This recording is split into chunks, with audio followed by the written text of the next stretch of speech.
guarda o bom depósito mediante o Espírito Santo que habita em nós. Queremos discorrer um pouco sobre esse tema. Em outras terça-feiras já falamos sobre a fidelidade, e essa tem por base a fidelidade como marca da igreja verdadeira, né? Então, a gente precisa entender que a base para a igreja, né, ela precisa estar pautada no Evangelho, na palavra de Deus. E quando nós entendemos que, sendo fiéis à palavra, verdadeiramente poderemos estar revelando, né, um bom Evangelho, a palavra que é viva, que é eficaz e que vai alcançando vidas e transformando as vidas. Então, aqui Paulo, né, na sua segunda carta a Timóteo, essa é uma carta que foi escrita, né, na prisão onde Paulo estava em Roma, no ano lá de 66, 67 depois de Cristo. E ele já estava prevendo ali sua morte, né, estava chegando ao seu fim, a ponto de ele depois citar em 2 Timóteo 4,7, que combateu o bom combate, completou a carreira, guardou a fé. Então, ele já estava ciente que iria partir. Mas, antes de qualquer coisa, ele escreve a Timóteo, e ele vai exortar Timóteo, que era pastor da igreja de Éfeso, e era uma cidade que era marcada pelo pluralismo religioso, pelos falsos ensinos. A gente tem que sempre lembrar que lá no primeiro e segundo século era muito forte, né?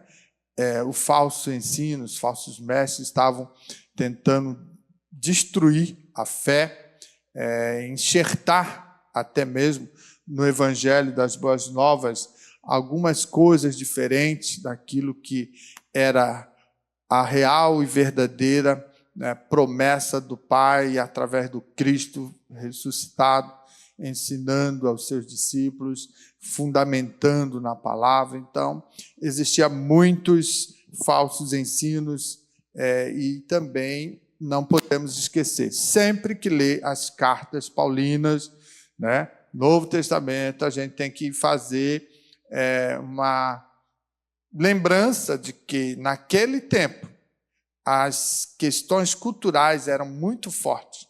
O paganismo, né, a diversidade de deuses, né, e os impérios que ali operaram promoviam, né, toda essa diversidade de deuses. E o povo, então, eles eram margeados pelo poder cultural. Então, é importante entender também que o Evangelho, né, as boas novas de salvação, estava surgindo.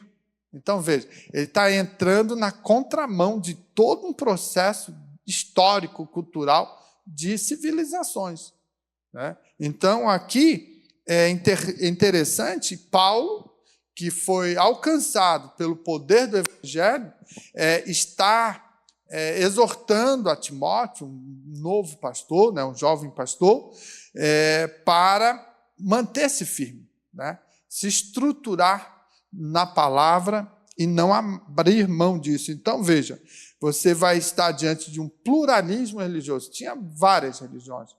Tinha muito forte os falsos ensinos, né, ideologias, filosofias e tantas coisas que confrontavam, né, a pessoa. E depois, essa pressão cultural. Então, assim, Paulo exorta Timóteo para guardar o bom depósito, né? E veja, o guardar o bom depósito, né, na doutrina apostólica, que era a base inicial, e também mediante o Espírito Santo. Então, é interessante a gente observar essa questão, né, e que hoje, né, infelizmente, já não está sendo dado o devido valor, né? Infelizmente, porque ninguém mais quer ser margeado pela palavra. Cada um faz o que bem entende. né? Inventa doutrinas, heresias, inventa historinhas para ficar aqui no púlpito fazendo o movimento do show gospel. E não é isso o evangelho, né? O evangelho não é isso, não é esse o propósito.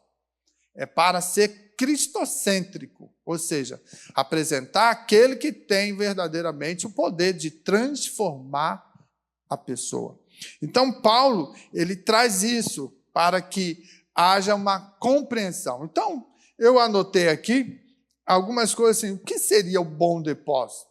Né? Às vezes a gente lê o texto bíblico e só lê, né, como se fosse um livro qualquer, uma história, e não vai buscar as origens, não vai fazer uma real interpretação, uma compreensão melhor para que isso possa estar cada vez mais sendo ancorado na nossa alma e nós estiver assim, dessa forma, estabilizado, né? Fundamentado. Então, quando ele fala para que possa guardar o bom depósito, a gente vai buscar no termo grego uma palavra que é paratek, né? Que quer dizer o quê? Ela vai significar algo valioso confiado a alguém para guarda fiel.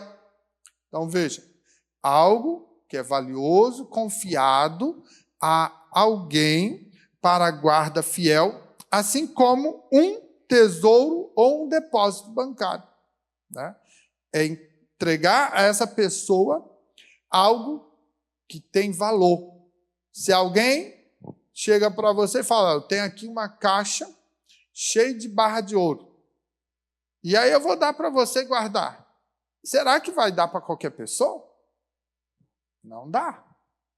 Tem que ter realmente idoneidade, confiança e acreditar que essa pessoa vai verdadeiramente proteger, guardar esse bem tão precioso que alguém está colocando em depósito em suas mãos. Então, Paulo ele está trazendo essa situação. Ele diz o seguinte, o conteúdo da fé apostólica, ou seja, o evangelho completo, verdadeiro, autêntico, original, entende?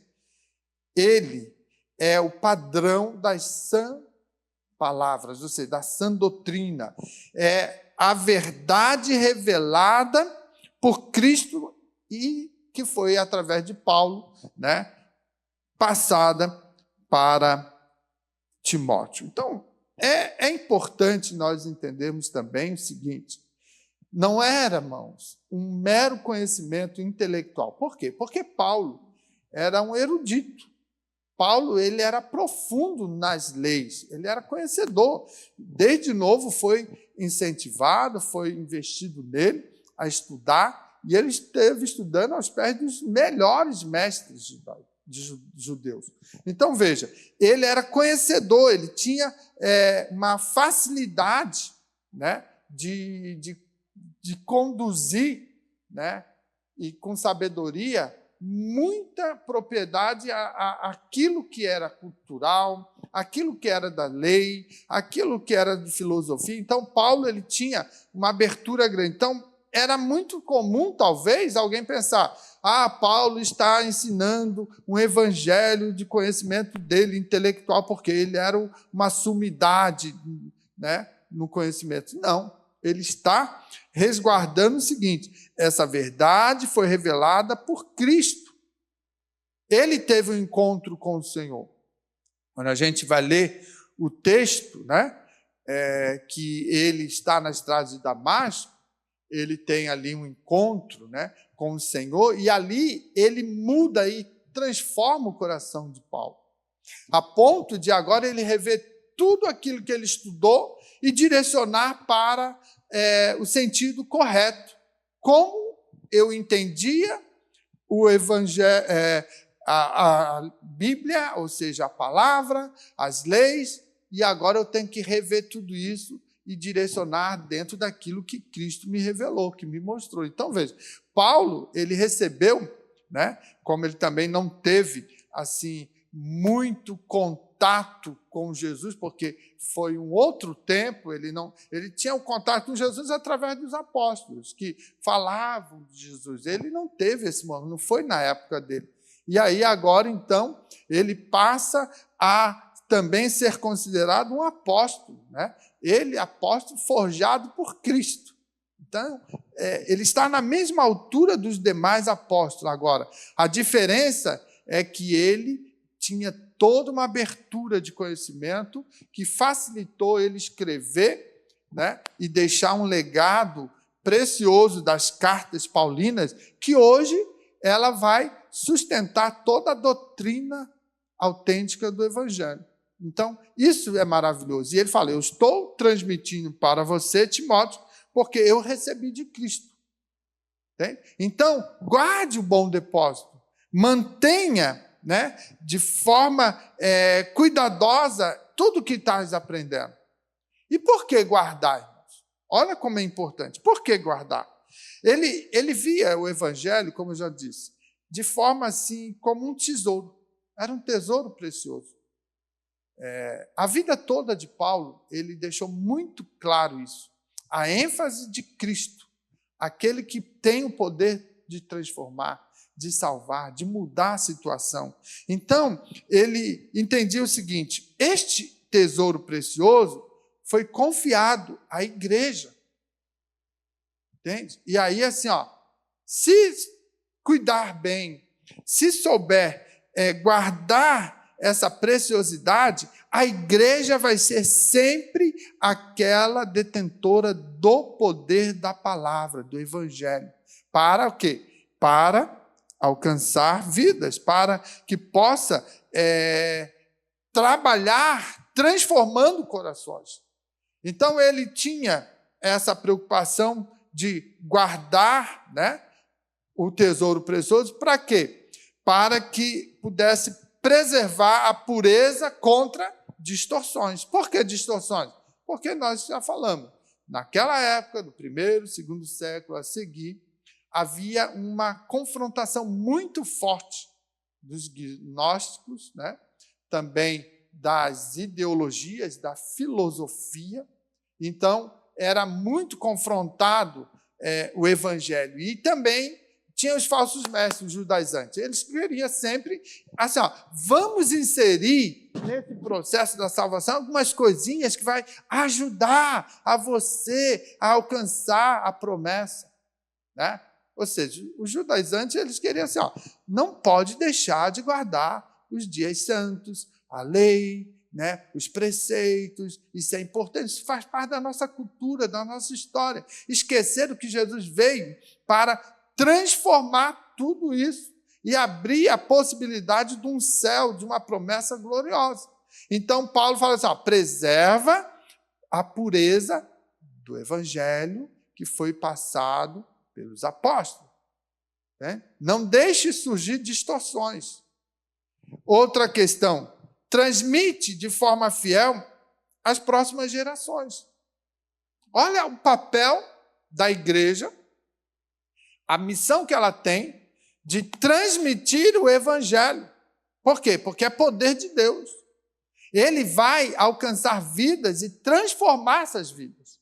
Então, quando nós paramos para analisar a responsabilidade daquele que prega, né, daquele que detém e foi impactado pelo poder do evangelho e foi alcançado a salvação a ele, então, olha a responsabilidade. Por isso, o crente tem que ser um diferencial. Não adianta o crente ser mais um na caminhada de uma sociedade que é corrupta, enganadora e totalmente destoada daquilo que a palavra de Deus orienta. O crente precisa ser o diferencial, pelo poder da palavra que habita em si. Então, quando nós vamos transmitir fielmente às próximas gerações, nós temos que falar daquele evangelho puro, verdadeiro e simples.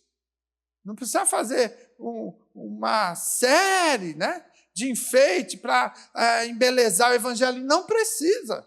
É pregar que Jesus Cristo salva, cura, batiza com o Espírito Santo e vem buscar a igreja para levar para a glória. É simples.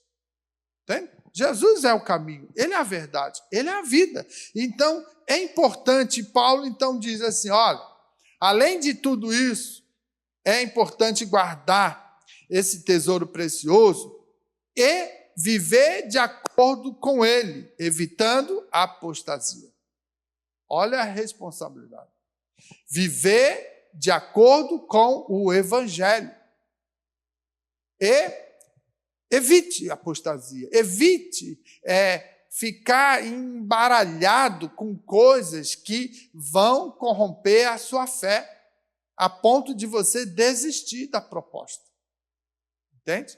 Então, é muito importante quando a gente compreende a importância de guardar o bom depósito. Você foi alvo do poder do Evangelho, o teu coração foi transformado e o Espírito Santo habita aí. E habitando aí, ele vai buscar fazer você a ler a palavra. O crente que diz que é salvo em Jesus Cristo, batizado pelo Espírito Santo, é templo de Deus, e não ama a palavra, não dá para entender. Porque a palavra, ela é aquilo que vai nos sustentar, nos guiar para buscar verdadeiramente alcançar o céu. Então, olha, teologicamente, a gente vai olhar a fidelidade não de uma forma apenas individual, mas a gente tem que observar ela de forma eclesiológica, ou seja, a igreja verdadeira, ela é reconhecida por sua constância, né? Na verdade revelada, ou seja, o evangelho foi pregado, ele foi revelado para você. Então, você agora, como igreja, e na constância de verdadeiramente estudar a palavra, você vai ser identificado como uma igreja verdadeira que guarda a palavra e que vive a palavra, que anuncia a palavra, né? Então, é importante algumas coisas que vão ter que aparecer. Assim como o crente salvo em Jesus Cristo tem que ter fruto do Espírito, a igreja que ela revela a palavra, é a constante, né? O anúncio constante da palavra, a verdadeira missão de anunciar o reino, essa igreja ela tem que demonstrar o quê? Comunhão fraterna. Né? Ela precisa ser identificada como aquela igreja que tem amor com o próximo, que estende a mão aos seus irmãos, porque senão não está margeado pelo poder do Evangelho. Porque o Evangelho de Deus, a palavra de Deus, é amor. Revela um Deus amoroso. A ponto de o texto áureo bíblico, João 3,16, deixa bem claro essa questão do amor glorioso de Deus, imensurável. Né? Ele amou o mundo de tal maneira que doou o seu filho. Veja, ele coloca à disposição o filho para que todo aquele que nele crê venha alcançar vida eterna, promessa de uma eternidade, de estar com ele. Então, é importante quando nós podemos ver que a igreja verdadeira, ela também tem que perpassar pela comunhão fraterna, na missão confiada por Cristo. Ou seja, eu, entendendo isso, eu tenho prazer, eu tenho vontade de comungar, de participar, de ter relacionamento em comunhão com nossos irmãos, de olhar e sentir a alma deste mundo de pessoas que estão sem Deus e ter o desejo de anunciar o Evangelho. Essa é a nossa missão. A igreja precisa verdadeiramente estar atuante. Por quê? O tempo de apostasia está aí, e ele é crescente. Né? Diz o texto, né? Paulo fala em 2 Timóteo 4:3, virá um tempo em que não suportarão a sã doutrina. Isso é terrível. A apostasia está operante nesse mundo. Aí talvez você pense, talvez naquele tempo não era assim. Não, naquele tempo também era. A humanidade, ela vive em ciclos. Se hoje nós estamos vendo que a apostasia está tentando invadir as igrejas para diminuir ou excluir a fé dos cristãos, né? E já não querem mais buscar o conhecimento da palavra, já não querem mais guardar a palavra, já não querem mais ser confrontado pela palavra. Naquela época também era. Em todo o tempo da história da humanidade, você vai ver ciclos assim. Hoje nós olhamos para a Europa, né, e vamos ver igrejas fechadas, igrejas que são hoje boates, pubs e tantas outras coisas que, assim, como pode? Danceterias assim, terríveis. É só você ir para a Europa, viajar a alguns países, você vai ver muito isso. Entendeu? Por quê? São cidades de 1.500 anos, 1.800 anos, antigas, e que têm monumentos e igrejas do mais diversos. Ali na Bélgica, né, a gente já foi lá umas 3, 4 vezes, e quando a gente vai caminhando nas ruas, a gente vê um monte de igreja fechada. Templos assim, bonitos, né, arquitetura bonita, igrejas ali vazias, abandonadas. O povo não quer mais nada. O belga é ateu, não quer saber, cansou, não acredita mais. Mas na época passada foi ali berço do movimento pentecostal, de uma grande explosão, né, de conversões. Mas por que hoje não é? É a apostasia que vai crescendo, vai se infiltrando, e aí já não é mais interessante escutar. Eu não quero mais ouvir isso. Né? Eu não suporto a sã doutrina, porque ela confronta, ela mexe, ela tem que produzir mudança na vida do ser humano. Agora, a igreja precisa verdadeiramente ser fiel à palavra e tornar isso marca distinta da igreja. Isso tem que ser algo que vai distinguir a igreja do mundo. Será que é possível a gente ainda ver essas coisas acontecer? A igreja, hoje temos várias placas de igreja, mas todas elas estão comprometidas com a palavra? Ou é só uma forma de atrair pessoas com outros interesses? Entendeu? Porque hoje pregar o evangelho que confronta, esvazia a igreja. Justamente porque, segundo Timóteo 4:3, fala isso. Não suporto mais ouvir. Para de falar do meu pecado. Para de apontar o dedo na minha ferida. Irmãos, é sério. Nós estamos vivendo isso. Então, assim, é complicado. Certa feita, numa igrejas que eu presidi, um dos obreiros, né, era um dos nossos obreiros, o pastor, para de pregar dessa maneira, vai esvaziar a igreja. Falei, meu filho, vai ficar quem quer ouvir a palavra. Vou fazer o quê? Tinha tudo dentro da igreja. Culto de vitória enchia, mas tudo de qualquer jeito, tudo de qualquer maneira. E aí eu entrei e falei, eu vou pregar 7 quinta-feira. Vamos ver o que vai sobrar. Ou vai para o céu ou abraça o inferno. Não adianta. Entende? E assim, e não é, irmãos, inventar. É pregar a palavra como é. Ela tem que confrontar, ela tem que mexer conosco. Né? Eu sempre digo, a Bíblia, ela tem que nos ler. Não adianta só você ler a Bíblia. Ela tem que te ler e tem que apontar as tuas mazelas, as tuas falhas, os teus pecados, para você poder, então, verdadeiramente ser transformado. Então, veja, quando Paulo ele vai trabalhando nisso, né, e preocupado para que Timóteo guarde o bom depósito, preserve aquilo que é original, autêntico, verdadeiro, aquilo que produz impacto, né? Então, nós precisamos fazer essa leitura. Por quê? Quando você vai estudar a história da igreja, né, você vai ver que, desde o tempo da igreja primitiva até os dias de hoje, isso você vai ver tranquilamente.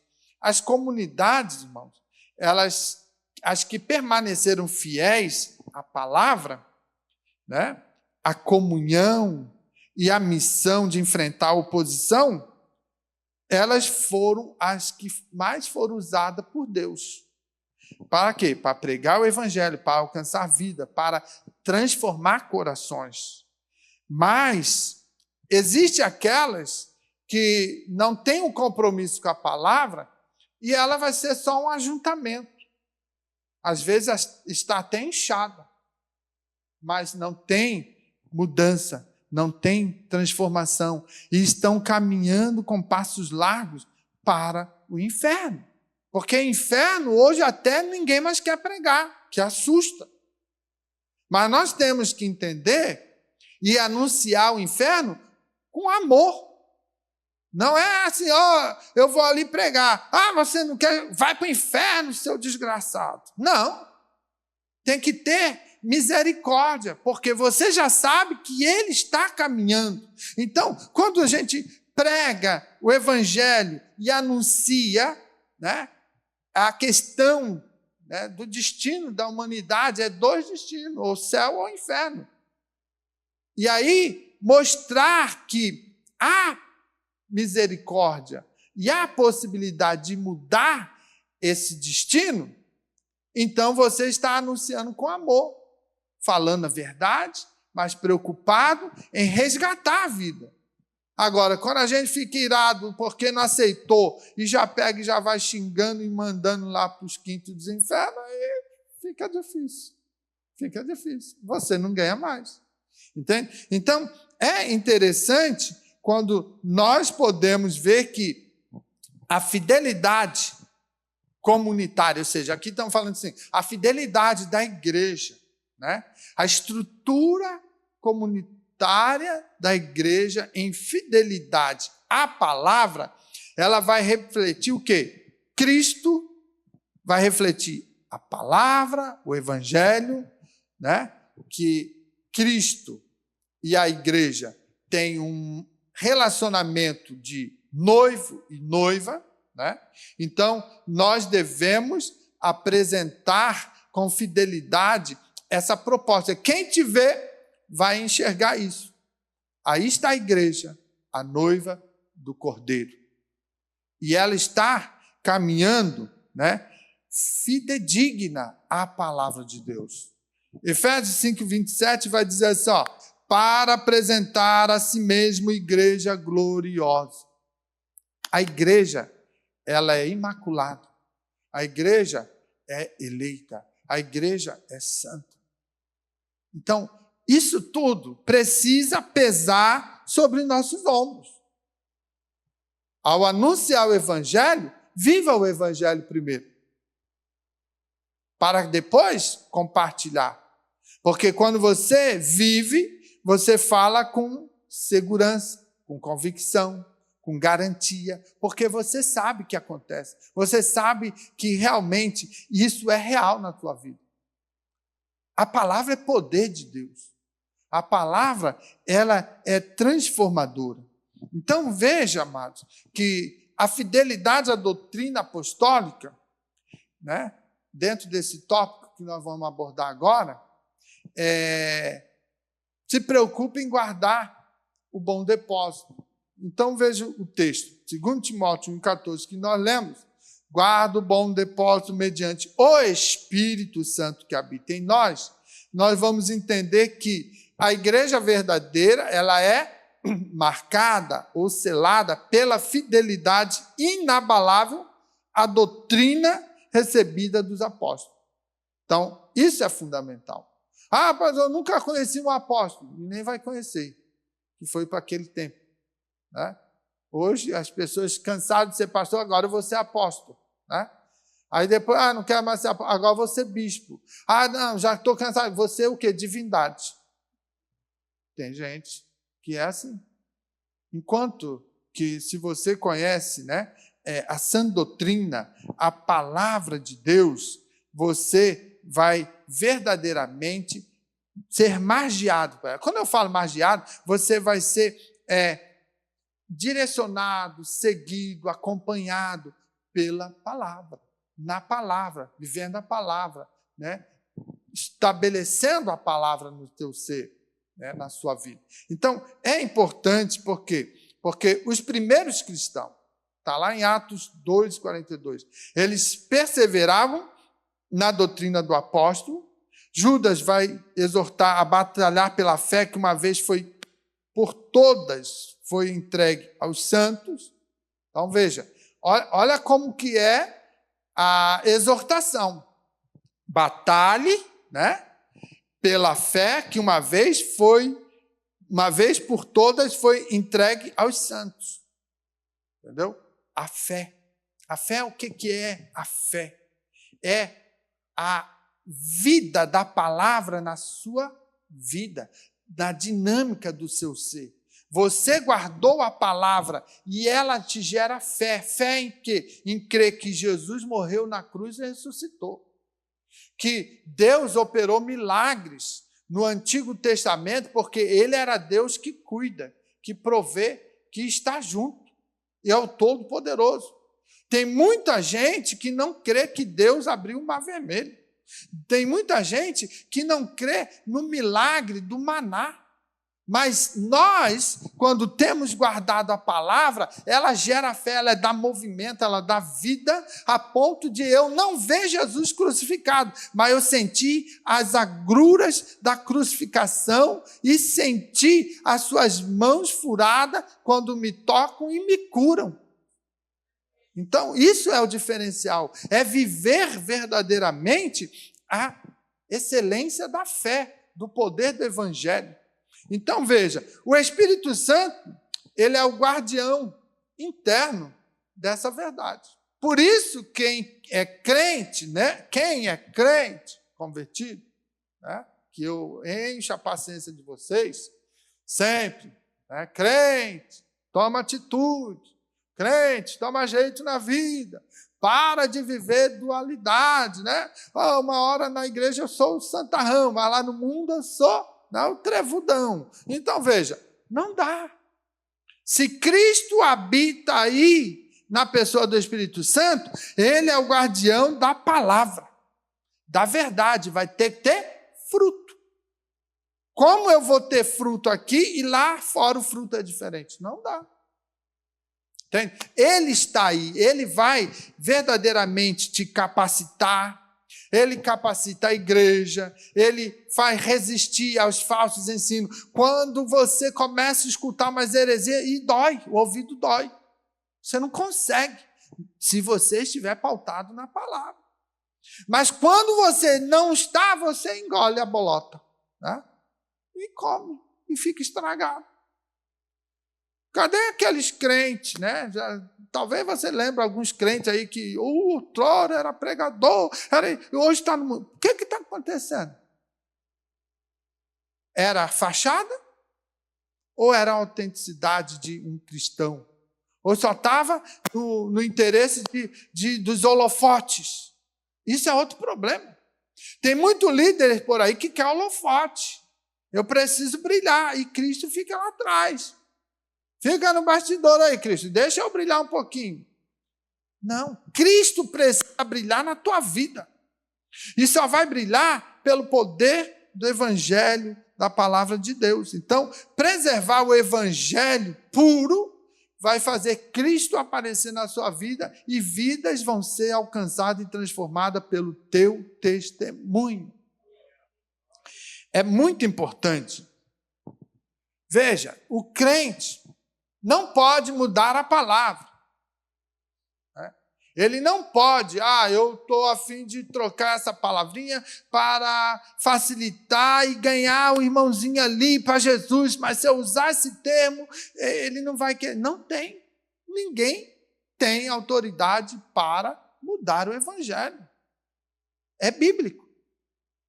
Aí daquele que mexer numa vírgula, num tio, numa frase, ou seja, qualquer situação. Não pode.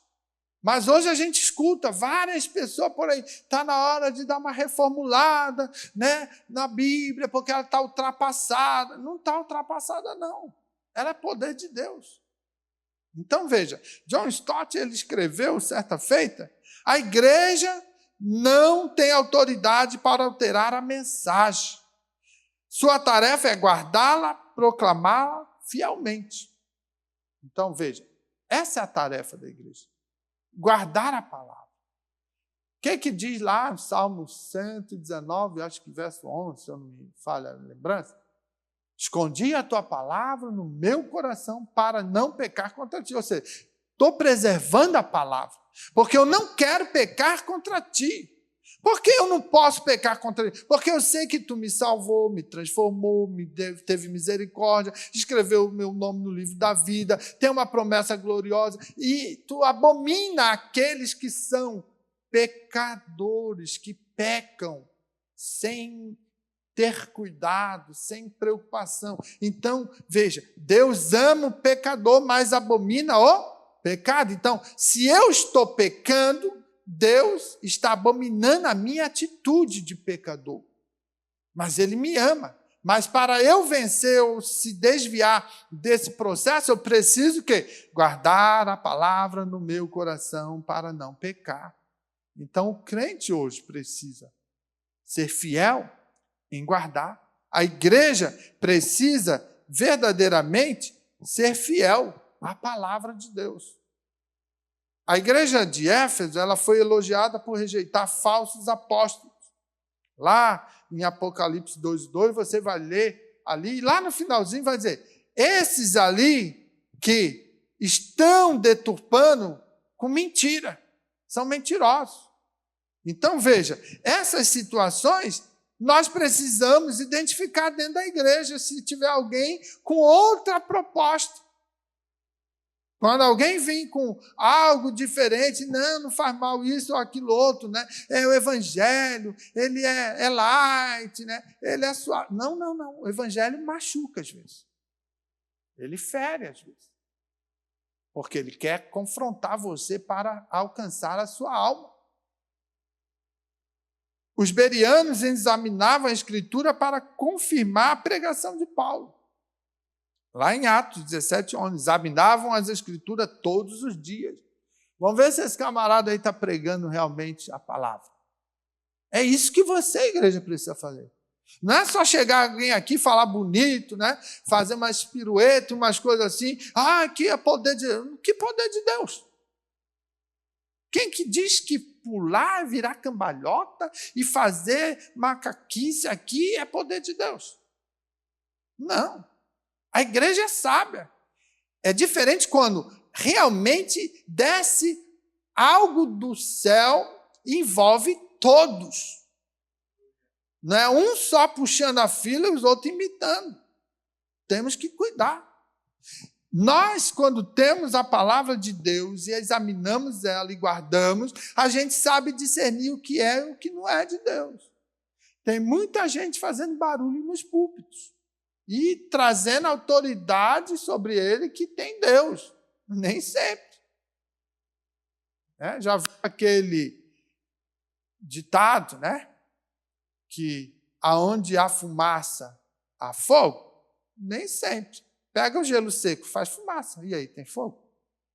Então, a lógica errada te induz a errar também. Então, veja, nem todo que diz Senhor, Senhor, entendeu? A Bíblia está ali, claro, é o Evangelho, é a palavra. Então, veja, amados, você quer ir para o céu, preserve o Evangelho puro, verdadeiro. E isso não te custa. Se você pensar assim, quem eu era e o que eu sou pelo poder do Evangelho hoje, não custa.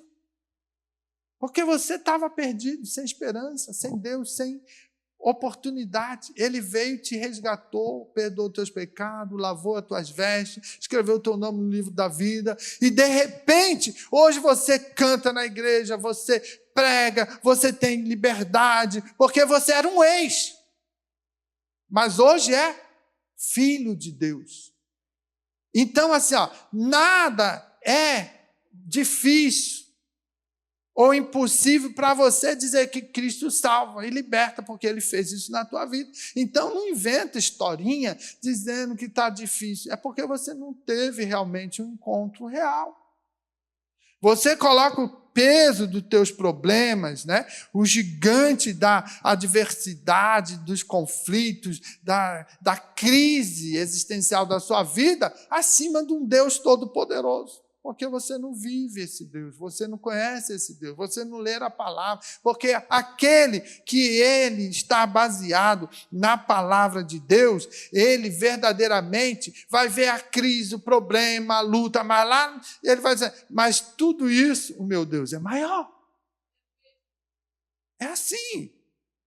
Então, por isso que Paulo diz, vive, né? Vive esse evangelho. Aí depois você compartilha. Porque quando você for confrontado, você diz, não, eu sou prova verdadeira, real, daquilo que ele faz. E ninguém tira isso de você. Então é importante, né, a gente observar isso, ser fiel à palavra. A igreja precisa ser fiel. Outro tópico que eu preparei, fidelidade na comunhão e na vida eclesial. Né? Aí ele vai ainda trabalhar, né, aqui Atos 2,42, quando diz, perseveravam na doutrina dos apóstolos, na comunhão, no partir do pão e nas orações. Isso aqui, ele fala de comunhão, de relacionamento igreja. Né? Nós precisamos estar resgatando isso e vivendo. Essa fidelidade comunitária, ela vai se manifestar na perseverança, na comunhão, no partir do pão e na oração. Quando a gente ora, a gente quebra a barreira. Quando a gente persevera, né, na palavra, a gente estreita a comunhão. E nós conseguimos compartilhar. Nós conseguimos dividir. Isso é importante. Na igreja primitiva, eles tinham essa unidade prática. Eles compartilhavam, né? Eles tinham aquele momento de comunhão, de trazer o pão, de poder compartilhar com quem não tinha. Então, assim, era um momento de festa. Você vai ver várias passagens em Atos que mostra, e também vai ver cobrança, né? Quando apóstolo cobrava, você tem e traz aqui um churrasco, um boizão para comer, e o outro que não tem, você... Não é isso a proposta do evangelho. Então, veja, é essa possibilidade que nós precisamos ter no dia a dia da nossa vida. Compartilhar, comunhão, sentir a dor do outro, estender a mão. Pastor, isso é difícil. Sim, tem muita gente que se aproveita disso e tenta, né, expropriar o outro. Mas nós temos que ter o quê? Discernimento e sabedoria, né, para poder verdadeiramente cumprir a proposta do Evangelho. Atos 4,32 vai dizer, era um só coração e uma só alma. Era uma unidade. Bem, quando a gente assim pensa, a igreja precisa avançar, ela vai crescer, vai refletir o amor de Cristo, né? Essa fidelidade na vida cotidiana é fruto do Espírito Santo, que está habitando, ele vai ser testemunho para os outros, entende? E aí, João 13,35 vai dizer, nisto conhecerão que sou os meus discípulos. Ali vai um servo de Deus, ali vai uma serva de Deus. Por quê? Porque está dando fruto. Agora sai brigando com todo mundo aí. Alguém vai dizer, o crente está dando mau testemunho. Então, veja, são situações, irmãos, que hoje a gente enxerga isso. Mas aí eu pergunto, cadê a fidelidade à palavra de Deus? Será que estamos guardando realmente a palavra de Deus, o evangelho transformador, autêntico, sem emendas? Isso é forte.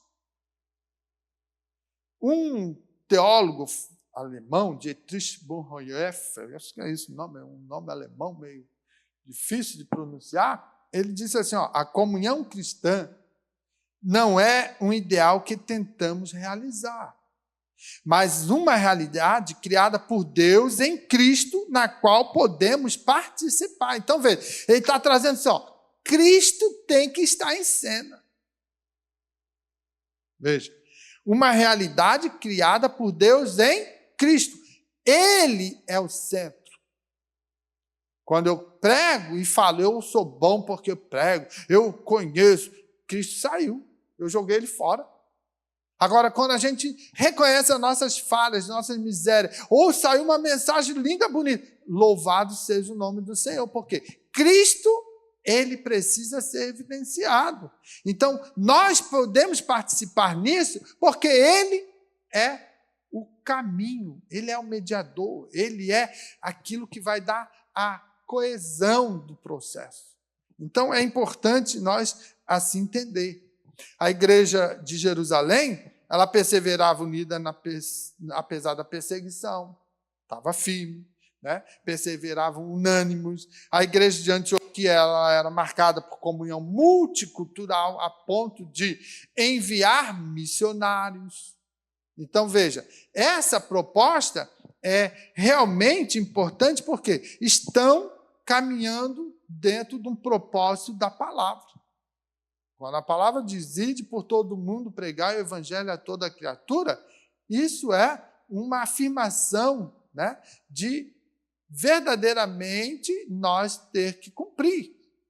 Ele está mostrando que é um processo imperativo de Deus. Você precisa fazer, ir a todos os lugares, falar do evangelho. O ano que vem, nós estamos aí com a temática, né, da nossa convenção, né, a evangelização, a chama não pode apagar.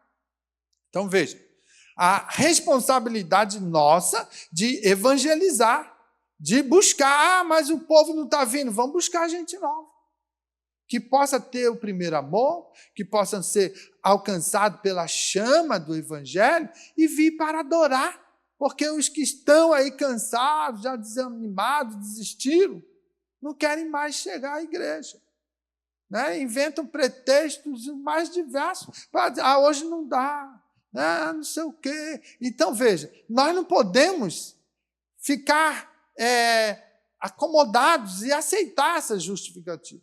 Nós precisamos estar inflamados pela chama do evangelho, o poder de Deus, e alcançar. E buscar. Entende? Então, precisamos, irmãos, ser fiel na participação com a igreja. Né? Para estar nos cultos ou em células, que nós não temos esse hábito de célula, a gente pode ter cultos, né? Nos lares, né? E no serviço e apoio mútuo. Eu não posso, mas eu vou contribuir para que possa ir alguém. É a nossa missão. A gente, eu não consigo ir lá na cidade, no oeste catarinense, que precisa crescer a igreja, mas lá tem um pastor, lá tem um obreiro. Então, assim, mas eu posso contribuir. Aí eu pego meu carnezinho e sou fiel, contribuindo para que aquela ajuda, mesmo um pouquinho, mais um pouquinho de um, de outro, e todos coletivamente, você levanta fundos para que aquele pastor, aquele missionário, possa estar ganhando almas para o reino. Então, é importante nós, irmãos, estar orando em unidade e ter comunhão no corpo de Cristo. E finalizando o tópico 3 aqui, ele vai dizer o seguinte: fidelidade na missão em meio à cultura hostil. Isso aqui é terrível. Porque nem todos estão preparados para enfrentamento de uma cultura dessa natureza. Diz o texto em Romanos 12, 2, não vos conformeis com este século, mas transformai-vos pela renovação da mente. Entende? Não podemos estar conformados.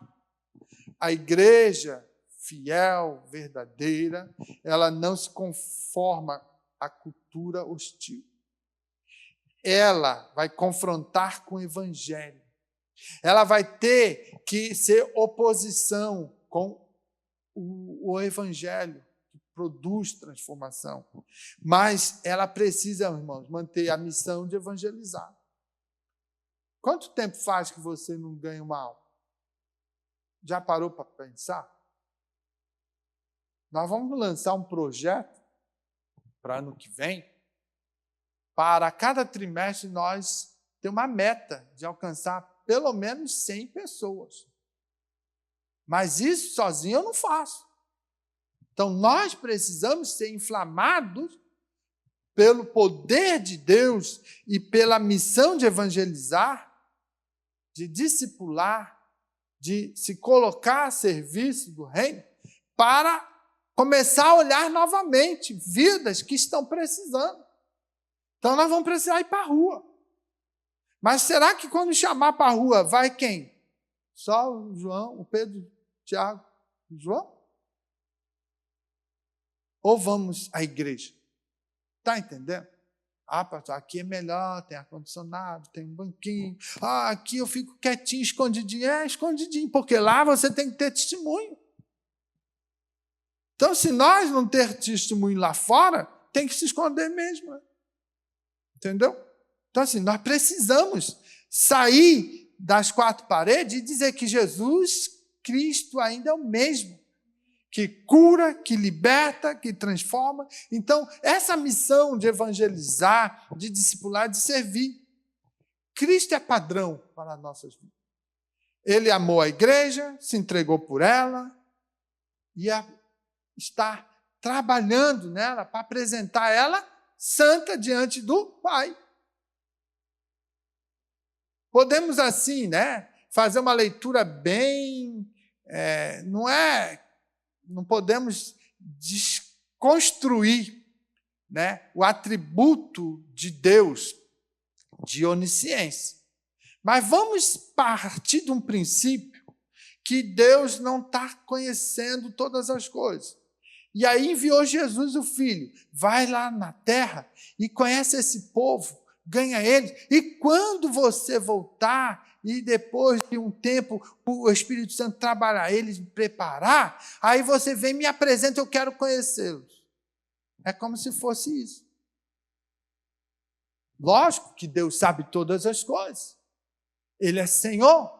Mas se nós partirmos de um princípio de tirar esse atributo da onisciência dele, e partir dessa lógica, para fazer assim, olha a importância que eu faço na história do cristianismo, sabendo que Deus, o Pai, enviou o Filho para morrer por mim, me resgatar, restaurar o caminho aos céus, me enviou o Consolador para habitar no meu coração e poder, então, eu agora dar testemunho àqueles que ainda não foram alcançados, trazê-los para o rebanho, porque um dia ele vai vir buscar a sua noiva e vai falar, Pai, aqui está a noiva.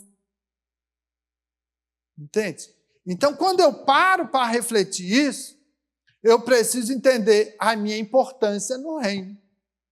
Como é importante eu estar capacitado, estar bem estruturado para poder enfrentar. Ele me dá armas para isso. Ele me dá as possibilidades para o enfrentamento. E ele diz, eu vou estar convosco todos os dias até a consumação do século. Então, existe uma promessa para dizer assim, vai que eu garanto. Entendeu? E às vezes a gente esquece isso. A gente simplesmente se conforma. Está tão bom assim. Jesus não volta não. Eu estou com um carro novinho, Jesus. Jesus não volta não. Acabei de ganhar na loteria, pastor, tem quem joga? Tem. Só descobre quando ganha, Enquanto isso, ele estava fazendo a fezinha dele. E aí? Então, veja, Charles Spurgeon falou assim, ó, a igreja que se acomoda ao mundo perde sua influência. A igreja que confronta o mundo com a verdade de Cristo transforma o mundo. Então, reflete nisso. A igreja que se acomoda ao mundo, está tudo bom, maravilhoso. Jesus pode levar mais 100 anos e me dar vida para me desfrutar nesses 100 anos. É isso que às vezes a carne, o desejo, quer. Mas quando igreja a gente se acomodar ao mundo, ou se amoldar ao mundo, nós vamos perder a influência. Essa igreja aí não tem poder. Essa igreja é mais uma. Só dá problema. Olha os escândalos, olha isso, olha aquilo outro. E não tem prestígio. Então, veja, a igreja que se acomoda ao mundo não influencia mais nada, não contagia mais nada. Mas quando essa igreja ela busca a presença de Deus, ela clama, ela está debaixo da palavra, ela está estruturada pela palavra, ela ainda está vivendo o primeiro amor, ela realmente quer contagiar o mundo. Então, ela que tem a verdade de Cristo, a verdade que liberta, a verdade que transforma, a verdade que faz a diferença, o mundo é transformado.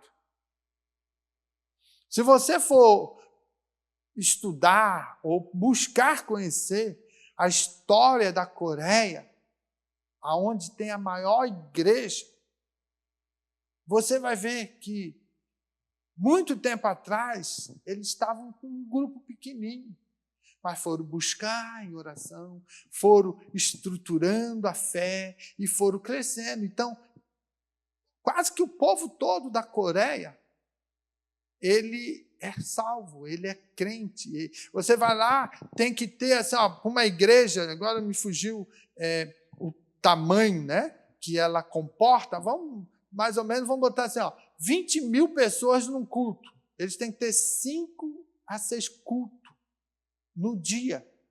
E com hora marcada. Então, veja, você vai participar do culto das 7 da manhã às 9. Mas eu quero continuar. Não pode, eles mandam você sair porque já tem pessoas chegando, estão aguardando para entrar das 9 às 11. Mas aí eu vou entrar. Eles sabem que você já participou e você é barrado, não pode. Porque aqueles que estão chegando estão aguardando para ocupar o teu espaço para adorar. E é assim o dia todo. E tem montes de oração, tem quartos de oração, tem uma série de estrutura, porque enquanto está a igreja lá cultuando, tem um grupo de pessoas lá embaixo em oração, clamando, 24 horas. Aí você vai, por que essa igreja cresce? Porque está estruturada na palavra. Não perdeu o ânimo, o gosto. Entende? E você não pode chegar atrasado no culto, que não entra. Começa às 9, esteja lá 10 para as 9. Chegou 9h05, fica para o próximo culto. Irmão, é sério.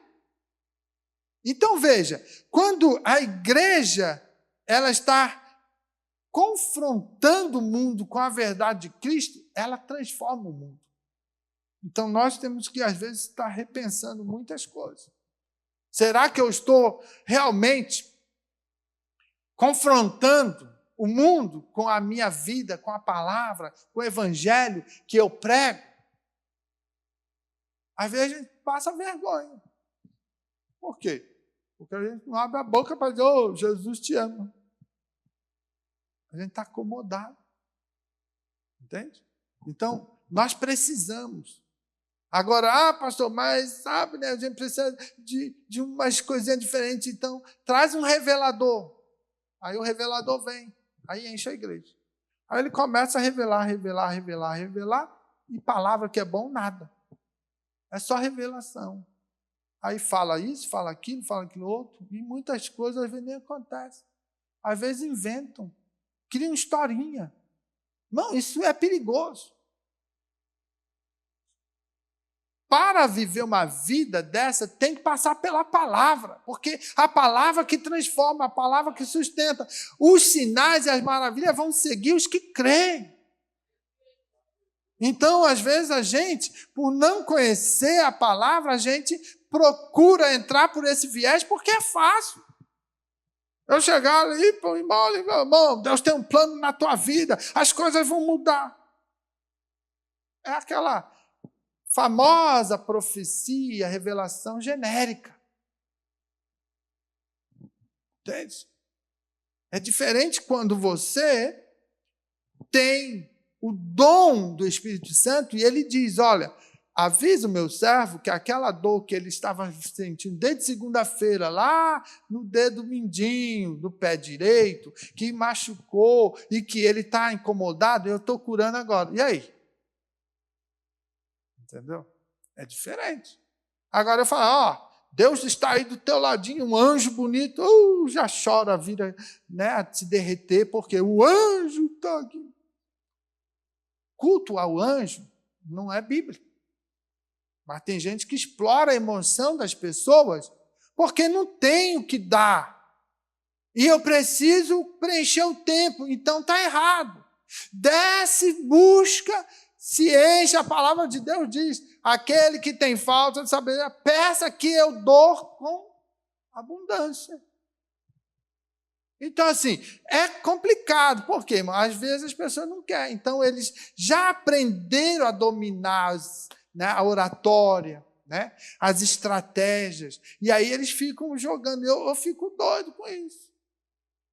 Por quê? Porque nossa vida é estudar a palavra e viver a palavra e pregar a palavra. Então, veja, quando a gente encontra esse tipo de gente, não dá, não entra. E a igreja precisa entender isso. Isso é oposição a essas coisas. Agora, começa a pregar a palavra, começa a viver a palavra vai movendo, vai quebrando, vai consertando, a palavra vai, né, fazendo, né, o quebrantamento, e daqui a pouco a lágrima desce, daqui a pouco o Espírito Santo vai passeando, e aí você vai dando um aleluia meio tímido, um glória a Deus meio baixinho, mas daqui a pouco o irmão fala, opa, estou ouvindo barulho de glória a Deus, eu também vou dar, porque eu estava com uma vontade de dar um glória, e aí começa a aquecer, e as brasas vão se acendendo no altar, e daqui a pouco é uma explosão de glória. Entende? Isso é movido o quê? Pelo poder da palavra. Porque esse é o propósito da palavra. Entendeu? Então, nós precisamos, né, entender isso. Paulo, ele pregava o evangelho em culturas hostis. Fiz-me tudo para com todos. Ou seja, ele se adequava de acordo com aquela cultura, via um viés, puxava ele e começava a mostrar Cristo. Certa feita, diante de um ambiente cheio de altar para Deus, e estava lá um altar ao Deus desconhecido. É esse aqui mesmo. Vou chamar o povo, vou falar desse Deus que vocês botaram no altar, desconhecido, que vocês não sabem. Eu conheço esse Deus, eu vou compartilhar. Está vendo? A cultura pagã, né, era diversidade de opções, mas eu quero falar exclusivamente desse Deus desconhecido. E ele pregou e muitas almas vieram. Mas quantas das vezes ele está pregando e ele é enxotado? Vai embora que nós não queremos. Então é esse evangelho transformador, com poder, que nós precisamos retomar para anunciar a nossa cidade. Para que as vidas que estão lá sem esperança, sem paz, sem Deus, possa acender um desejo de querer mudar. Então nós precisamos. E quando vai para a rua, a mensagem é evangelística. Não é contar historinha. Não é ficar enrolando uma hora, não. É 10, 15 minutos falando Cristo salva, Cristo salva, Cristo salva, Cristo salva. Porque a gente, às vezes, vê assim, pessoas que contam história daqui, história dali, faz, acontece, não sei o quê. Irmão, trabalho de rua é rápido. Porque, às vezes, alguém está ali e está cheio de opções, de coisas para tirar a atenção dele. E se nós ficar enrolando muito daqui e dali, falando, contando historinha, não sei o quê, não sei o quê, aí a pessoa dispersou. Então tem que ser assim, ó, é dar tiro certeiro. Pegar o evangelho e falar, Jesus te cura, Jesus te liberta, Jesus te transforma, Jesus faz a diferença. A pessoa vai sendo bombardeada e não dá tempo de tirar a atenção. Então nós vamos ter que rever tudo isso para ir para a rua. Não adianta ficar 2 horas, né? Só cantoria, cantoria, cantoria e nada de palavra com poder. Então a igreja vai ter que orar, vai ter que jejuar, vai ter que se organizar e vamos ter que ir para a rua para poder trazer gente nova. Entendeu? Então veja, quando nós estamos realmente, né, em fidelidade com o evangelho transformador, o evangelho puro, e isso precisa ser marca da igreja verdadeira, né, essa fidelidade. Então, nós vamos ver o quê? Vamos ser fiel na doutrina, nós vamos ser fiel na comunhão, na missão e até o fim. Então, nessa noite, para fechar toda essa proposta da fidelidade, né, agora a gente entender que a igreja precisa ser fiel. Já falamos da fidelidade de cada pessoa individual, o crente ser fiel. Já falamos da fidelidade do Espírito Santo que habita em nós. E agora estamos falando que a fidelidade da igreja, em comunhão, né, no partir do pão, né, de estar realmente em oração e guardando a verdadeira palavra que transforma o coração. Então, nesta noite, encerrando, guarde o bom depósito. Persevere na comunhão e avance na missão. A igreja verdadeira é marcada pela fidelidade. Então, veja, se eu sou fiel a Deus de forma individual, não me custa nada eu ser fiel a Deus em coletividade. Porque tudo vai encaminhar para a glória dele, para louvor a ele, para o reino dele. Amém?